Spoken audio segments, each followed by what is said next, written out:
love and respect. Today we sit down with Dr. Emerson Eggerichs to talk about why spouses react negatively to each other and how they can deal with such conflict quickly, easily, and biblically. All that and more on the Healing Place Marriage and Family Podcast. Welcome to Healing Place Marriage and Family Podcast, where families are equipped to reflect God's redeeming love. And now here are your hosts, Michael Compagna and Jared Lambert. Welcome everybody to the Healing Place Marriage and Family Podcast. I'm one of your co-hosts, Jared Lambert. My apologies due to some technical difficulties and more precisely an oversight on my part. Our co-host Michael Compagna is not able to join us. Again, my apologies. Appreciate Mike and everything he brings to the show.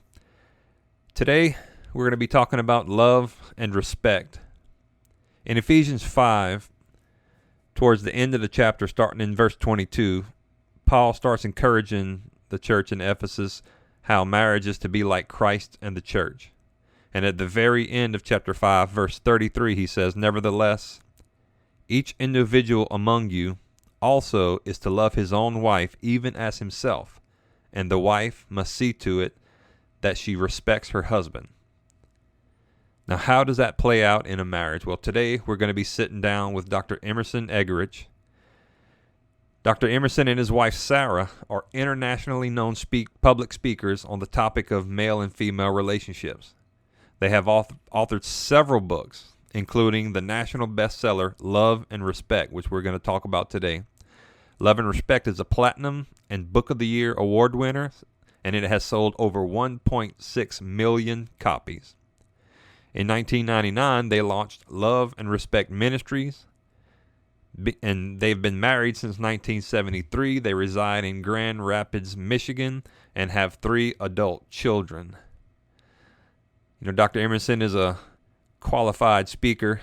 His education includes a bachelor's in biblical studies, master's in communications from the Wheaton College and Graduate School. He's received his master's in divinity from Dubuque Seminary, and he has received his PhD over at Michigan State University in child and family ecology. All right, Doctor, we appreciate you taking time out to visit us today. Looking forward to speaking with you. How you doing today? Hey, I'm doing well. Thank you, Jared. Awesome. Well, in your book, you claim to have discovered a secret that can revolutionize any marriage. What would you say that is? Well, Ephesians 5:33 talks about love and respect, and it's the summary statement. In the New Testament, some would say to the greatest treatise on marriage, Ephesians 5, Paul is unpacking the significance of that, and he concludes it in verse 33. It's the summary. It's the last word from God, we might say. You know, if my dad was on his deathbed and he was dying and he said, "Emerson, son, come close. I have something to tell you." Jared, we would all know that whatever it is that my dad's about to say to me, it's going to be very, very important. I mean, we typically say the last words a person speaks are the most important words. It's going to come deep from my dad's soul, and he intends for it to go deep into my soul. Well, Abba Father is not dying, but it is as though he is speaking to the church, come close, listen to me. Right. I have something I need to say to you, and if you listen to me, everything's going to be okay. Well, there we see in that text that a husband is to love his wife, and a wife is to respect her husband. Now, no one debates the first part of that verse of a husband loving his wife. That simply is not a point for debate. But when you bring up the idea of respecting a man, there are not a few women who will say, well, I don't feel respect for him. You don't want me to do something that's hypocritical. If I don't feel it, I'm not going to be a hypocrite. He's not superior to me. That's the dictionary definition of respect. You show respect to your superiors. I'm not inferior to him. Not going to be treated like a doormat. He's not superior to me. You know, that the dictionary also talks about showing respect to your superiors, and I'm not going to do that, and I'm not going to give him license to do whatever he wants. I'm not going to, be a doormat here, as I said earlier. And I just simply am not going to lose a sense of myself or sense of my identity. And, he hasn't earned the respect. Right. He doesn't deserve it. And I certainly am not going to do this respect thing because he's failed to love me in ways that are meaningful. I'm not going to feed his narcissism or his ego. That's really what I think is the root of this need for respect. I think it's more returning to male patriarchy and fearing male dominance, and I certainly am not going to subject myself to that nor to emotional abuse. But other than these things, Dr. Emerson, I'm really open to hearing what you have to say about this. Right. So, Jared, there's where we have an interesting tension. Right. I see that tension as a product of a fallen man and a fallen woman trying to walk in unity that God designed for us. But of course, we battle against flesh and the worldly culture that, to me, seems to promote independence from each other instead of unity with each other. Well, the culture that basically says respect must be earned and deserved. But if a believer in Christ is seeing this as Abba's last word to the church, then there's something good here. It's something that we don't need to be afraid of. In fact, the discovery I made, the secret, is that there's a correlation between love and respect. And here's what I discovered.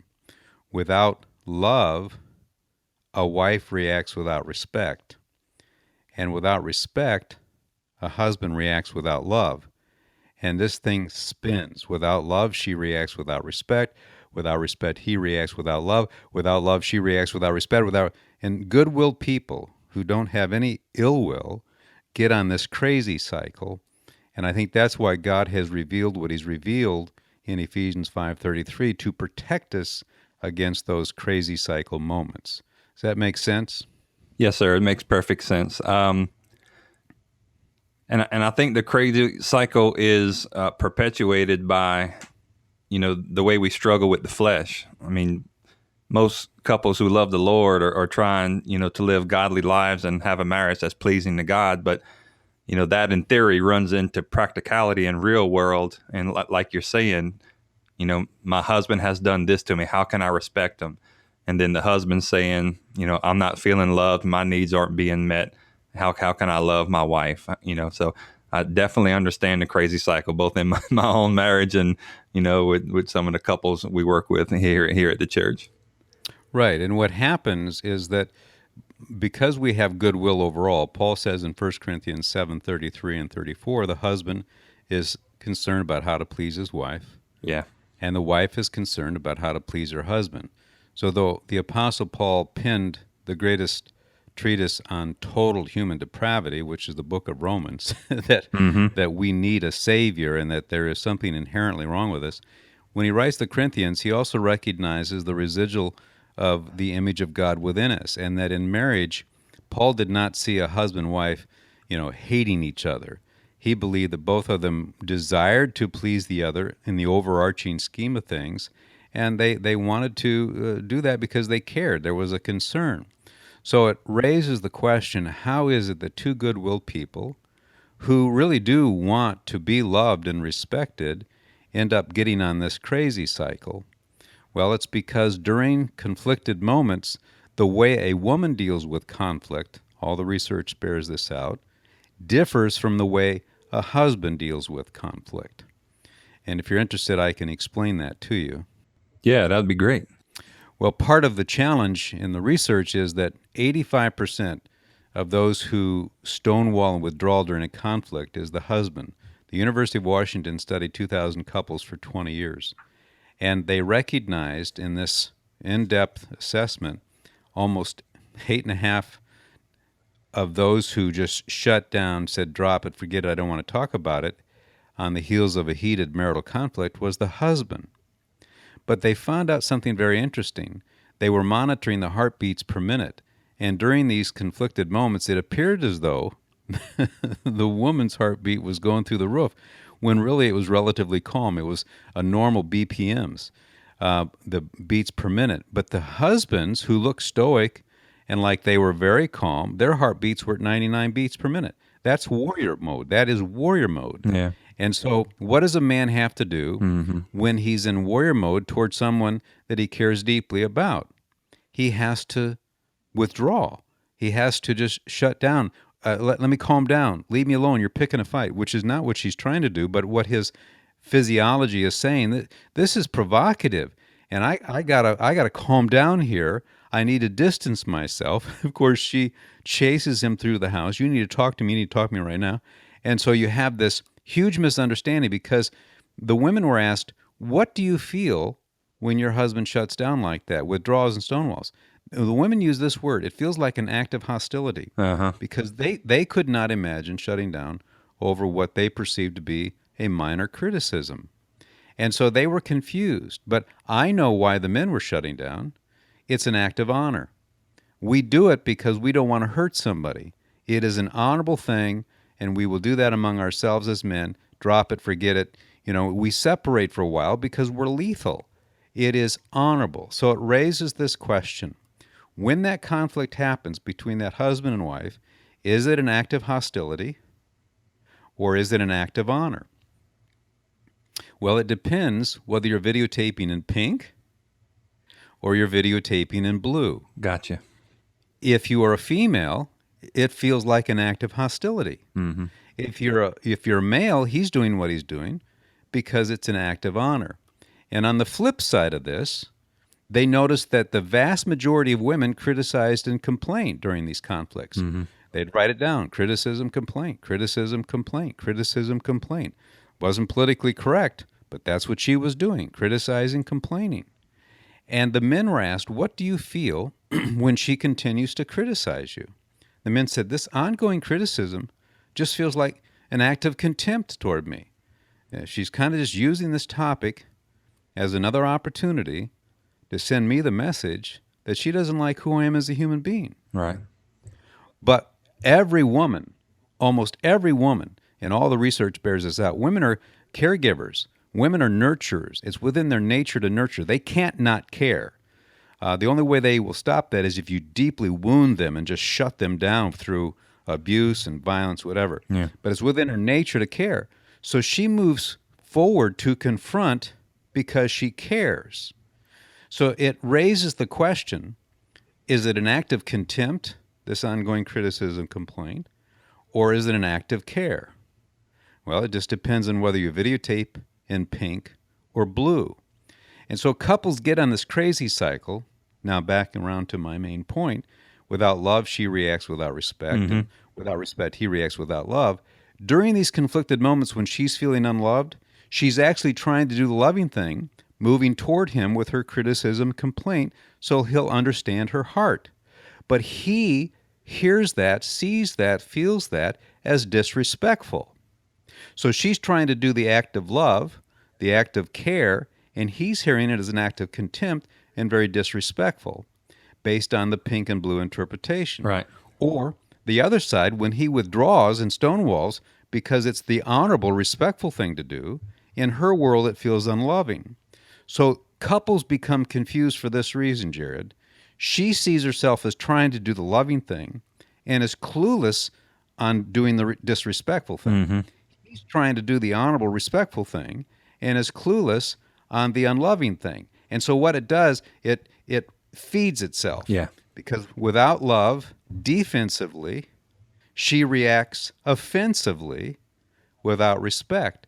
But she's not trying to be offensive. She's oblivious to it. Mm-hmm. She doesn't see what blue sees. And without respect, defensively, he reacts offensively. He's not trying to be offensive. He'd die for her if she doesn't kill him first. Right. Without love, she reacts defensively and it comes across offensive. Without respect, defensively, he reacts offensively without love. And so each is trying to do the right and righteous thing, but if it's true she needs love like she needs air to breathe, and she has this love tank connected by an air hose, and if he needs respect like he needs air to breathe, and he has this air hose connecting to that respect tank, what happens is we push them off of our air hose because we feel like we're dying, feeling unloved and disrespected, but we don't realize that we then step on their air hose. And so this thing keeps spinning because we don't see our defensive reactions as offensive. And in fact, we think they should know this. Yeah. He should know that I'm criticizing and complaining because I care. I'm trying to do the loving thing on the heels of being unloved. And he's saying she should know that I withdraw and stonewall as the honorable thing on the heels of feeling disrespected, but I'm trying to be an honorable man by de-escalating this conflict. And so both of them are confused. And many people, Jared, end up in divorce courts because they've been spinning on that crazy cycle, and no one explained to them that they had an honest misunderstanding. It was an honest misunderstanding. Because 1 Corinthians 7:33 says the husband is concerned about how to please his wife, and the wife is concerned about how to please her husband. Both have goodwill, but once they get on that crazy cycle, they begin to feel that the other has ill will. Right. Okay, so far we've learned about the needs of the husband and the needs of the wife, and because of the differences, it could lead to that crazy cycle. How do you walk with couples to help them undo what's been done and get headed in the right direction to get off of the crazy cycle? Well, we are putting out information. For instance, we almost have 2 million following us on Facebook, and so we're putting out blogs, we're putting out posts. Our loveandrespect.com, loveandrespect.com. We have resources there to help people move through this, because you have people at various levels of this, but most of us get derailed because of this honest misunderstanding. And one of the points I make is people say, well, our situation's really complex. You know, there's adultery, there's addictions, there's been abandonment, or whatever. I get all of that. But when I married Sarah in 1973, I didn't say to Sarah, you know, Sarah, I hate you and you hate me, so let's get married. Well, it doesn't go down that way. So, and it doesn't go down that way with anybody I've met so far. So there is this period when we get married where we both love and respect each other, and then you have the adultery or other things. But in between, people get derailed because of the honest misunderstanding about the crazy cycle.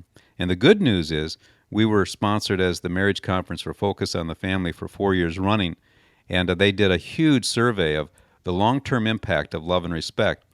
And we had people coming to these conferences who were divorced. They showed up together, though they were divorced, or they showed up together, but they were filing for divorce. And the sample size was not huge. There weren't that many there, but 60% of them called off the divorce. Wow. Why?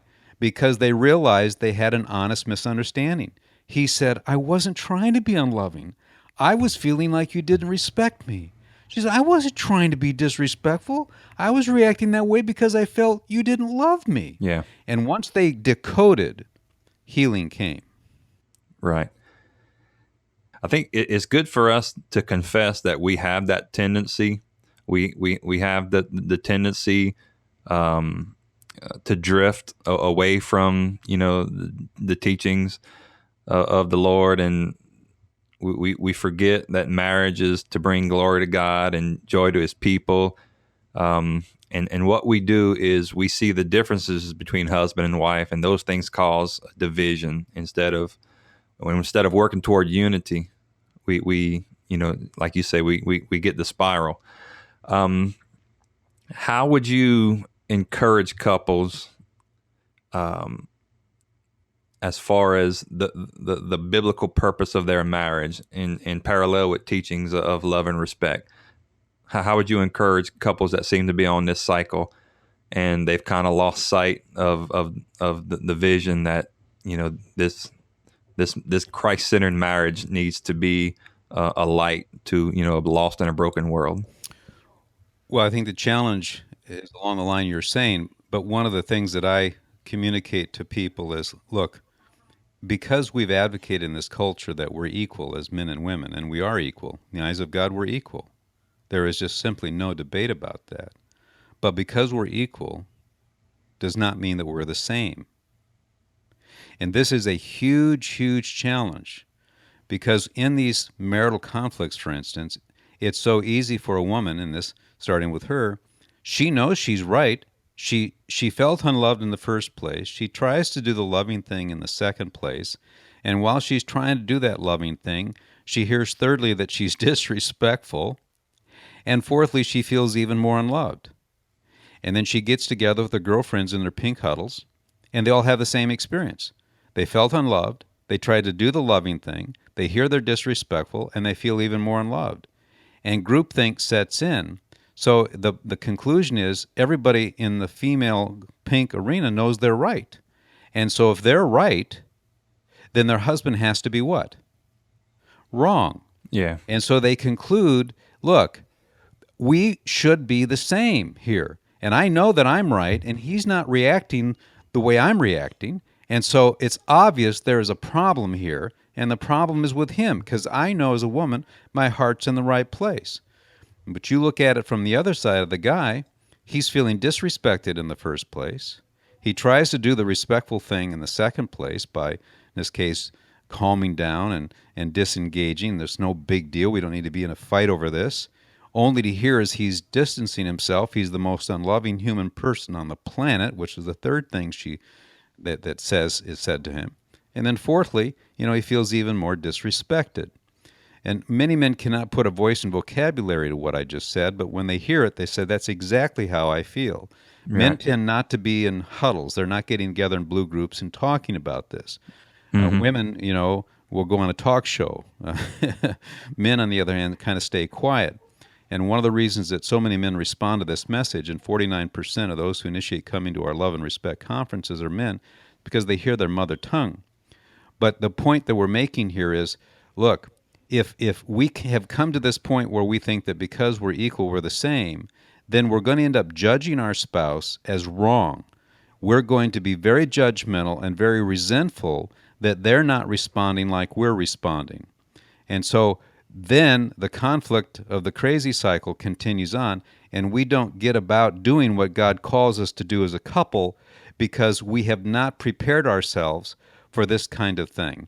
And the troubles that are really quite normal, but couples end up feeling like they've made a mistake in marrying this person, that they thought God led them together, but maybe he didn't, and they begin to call into question God's call in their life. And yet Paul says in 1 Corinthians 7:28, if you marry, you've not sinned, but you will have trouble. You will have trouble. And that text there earlier says the husband doesn't have authority over his own body, but the wife does. And the wife does not have authority over her own body, but the husband does. And I like to ask the question then, this is talking about sexual intimacy, equal authority here. In the sexual realm, there is equal authority according to Paul. Right. So it raises the question, who makes the decision on Tuesday night whether they're going to be sexually intimate or not? Does he decide when they're in their 20s they're going to have sex, and she decides with 3 children they're not going to have sex? When they're in their 70s, does she decide they're going to have sex, and he, for any number of reasons, said they're not going to have sex? Who decides? And I remember praying about that. Lord, who decides? And that inaudible voice, I didn't hear a voice, but it was like the Lord spoke to my heart. The answer to that is yes. Yeah. The answer is yes.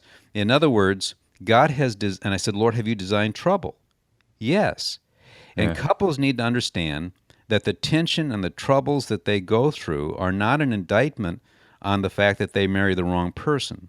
And if they don't come to grips with it, it's what I call the 80-20 rule. 20% of your relationship is going to have tension and trouble. But if you don't accept that, then that's going to poison. A little leaven leavens the whole. It'll poison the 80%, and you won't get on with the mission that God calls you to fulfill as a couple, which is your point, Jared, that the reason that couples are not getting on with God's call in life is they're totally confused about why this person that they married keeps reacting to them the way they're reacting, and why they appear to be so selfish in the relationship, or why they don't understand what it is I'm trying to say to them.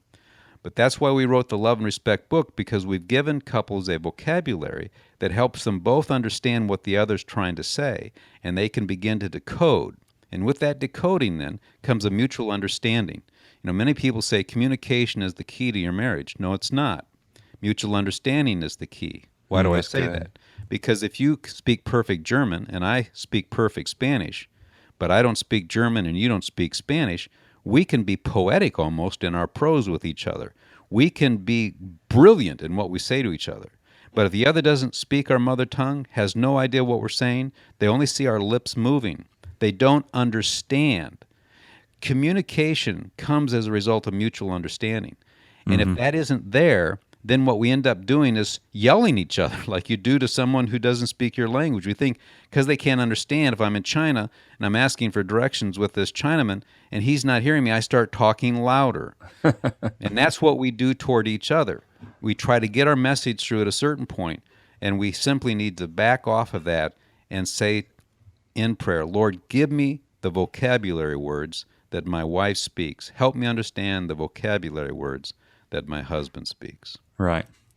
Yeah, I want to go back on something you said real quick about how when there's trouble and tension in the marriage, we misinterpret that. The way I like to encourage couples. Marriage is probably one of the best environments for the Holy Spirit to conform us into His image, because we have to love and serve our spouse. We have to lay down our lives for our spouse. And sometimes that's going to hurt. I've never experienced where putting my flesh to death felt good. So whenever there is trouble and tension in the marriage, maybe that's not a sign of, we made the wrong choice or the marriage isn't going well. Maybe it's a sign that the Holy Spirit is trying, to purify us and sanctify us. Yeah, and ultimately we talk about the rewarded cycle, that the marriage relationship ultimately is not about our spouse.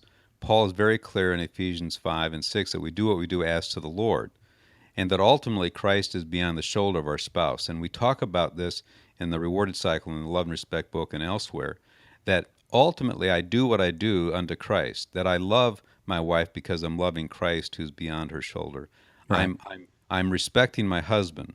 And it's important that we put respect, because a lot of times, even in your language, you talk about love, service, but the word respect doesn't come through. And in the church, we've not been challenging women. God doesn't command a wife to agape love her husband. Only the husband is commanded to agape love. But Peter says you win a disobedient husband through respect, 1 Peter 3, 1 and 2. Paul concludes the whole chapter with respect. And so the challenge we have to also extend to wives, because the whole culture is a culture of love. So what we do is we concede to the fact that the woman must be the more loving person, and we're forever challenging and exhorting the men, and we're wearing the men out. We're also making women hopeless, helpless victims because they can't do anything apart from their husband changing and becoming more loving. And that's not biblical. God has given her power to win a disobedient husband. But to your point, within our nature, it's not natural for me to love someone who's disrespectful. And it's not natural for Sarah to put on respect towards someone who is unloving. And we're not talking about violence. We're not talking about abuse. My mother separated from my dad for 6 years because he tried to strangle her at one point and was enraged. He had rage issues. We're not talking about that. We make the assumption that both people have basic goodwill, but they're spinning on this crazy cycle. And so there comes a moment in all of our lives when we say, Lord, I need you. I can't do this. It's not within my nature to be loving towards someone who is dissing me. It's not within my nature to put on respect, not respecting bad behavior, but being respectful in my demeanor toward a man who's failing to be who I want him to be. Lord, I need your Holy Spirit to help me do this. But ultimately, it's not about meeting the need of my spouse, as important as that is. It's about touching the heart of Christ, who stands beyond the shoulder of my spouse, doing this unto Christ. And as we bring this podcast to an end, one of the challenges I'd like to extend to the listener is that at the end of the day, this isn't about your spouse. You're going to be married to the Lamb. John says we're not going to be married in heaven, and so the marriage is a temporary earthly thing, and so ultimately marriage is a tool and a test to deepen and demonstrate our love and our reverence for Christ. And a person can do marriage God's way even if their spouse neglects them. Even if my spouse doesn't meet me halfway, when I'm obedient to Ephesians 5:33, I'm doing marriage 100%. I'm doing what God calls me to do. I can't command Sarah to respect me, but I can obey God's command to me to love Sarah, whether she responds or not. And when I do that unto Christ, when I stand before him on that day, he's going to say, well done, good and faithful servant. And we didn't know how this would play in Peoria, so to speak, but the survey that we did with Focus on the Family, a lot of times after the conference, if your spouse is committing adultery, your marital satisfaction scale may go up as a result of several days after the conference. But if they're still having an affair, the marital satisfaction goes down. You're not satisfied with your marriage. And it had nothing to do with the Love and Respect Conference. It had everything to do with the person's affair. But the spiritual satisfaction, what I just gave voice to, that we do this unto Christ, that you can do this unto Jesus. Your spouse cannot stop you from doing that. You can be this loving person because you're loving Christ. You can be this respectful person because you're reverencing Christ. That was a spiritual satisfaction scale, and that went up, Jared, and it stayed up. And we have been very blessed and encouraged to realize how significant this is to a lot of people who love the Lord, but are in a marriage with a person who, for whatever reason, is not as responsive. And some people have this idea that this is a waste. My marriage doesn't matter. Well, you know what? It does matter. Everything you do counts.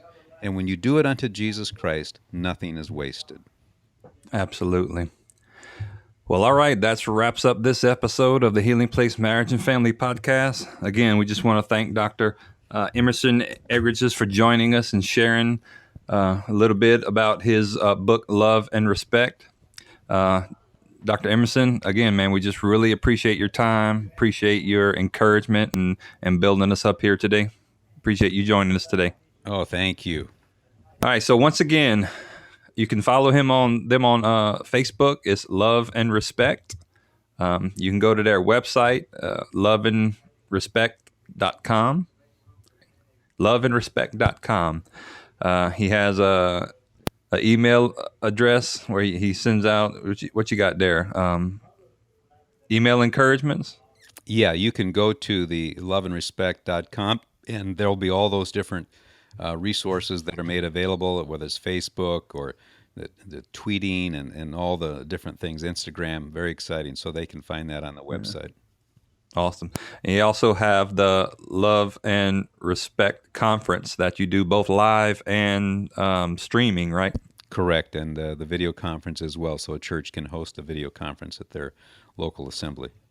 Awesome. A lot of good stuff. Okay, so check them out on loveandrespect.com and Love and Respect at Facebook.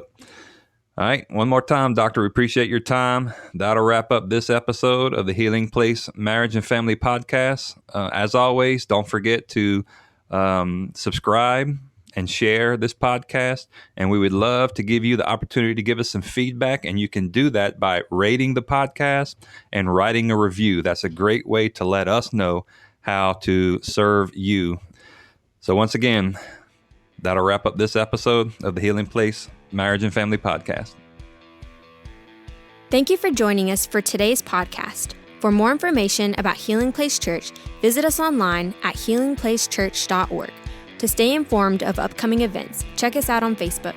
Thanks again for listening. Don't forget to subscribe, comment, and share this podcast with your family and your friends.